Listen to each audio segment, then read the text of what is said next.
చేసుకున్నాం కాబట్టి ఆ పనులను ఎట్టి పరిస్థితుల్లో ఆపొద్దని గౌరవ ముఖ్యమంత్రి గారిని మేము కోరుతా ఉన్నాం. అదేవిధంగా ముఖ్యమంత్రి గారు ఎప్పుడైనా జిల్లాలకు వస్తూ ఉన్నారంటే ఎక్కడైనా కూడా ఆడబిడ్డలు ఎదురు చూస్తూ ఉంటారు. మరి వస్తే ఏమన్నా పథకాలు ఇస్తారేమో, ఏమన్నా కొత్తవి మాకు వస్తాయేమో అని చెప్పి. ఇవాళ యావత్ తెలంగాణలో కూడా మహిళలు మరి క్రిస్మస్ గిఫ్ట్ రాలేదని అనుకున్నారు. అట్లనే రంజాన్ తోఫా ఎగిరిపోయింది, అట్లనే బతుకమ్మ చీర కూడా ఎగిరిపోయింది.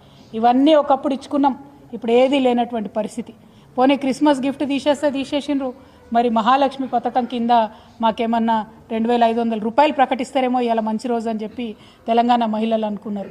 మరి కళ్యాణ లక్ష్మితోని 1 తులం బంగారం ఇస్తారేమో అని అనుకున్నారు. ఏది లేదు, ఏం ఆలోచన లేదు. మహిళలు అనేటటువంటి వాళ్ళు మరి ఎంతో కొంత ఆశతోని ఈ ముఖ్యమంత్రి గారు వస్తే, కొత్త పార్టీ వస్తే మాకేమన్నా మంచి జరుగుతుందేమో, మరి కేసీఆర్ సార్ 2000 ఇస్తా అంటుండు, ఈయన 4000 ఇస్తా అన్నాడు కదా అని చెప్పి ఆలోచనతో ఓట్లు వేసినటువంటి వాళ్ళు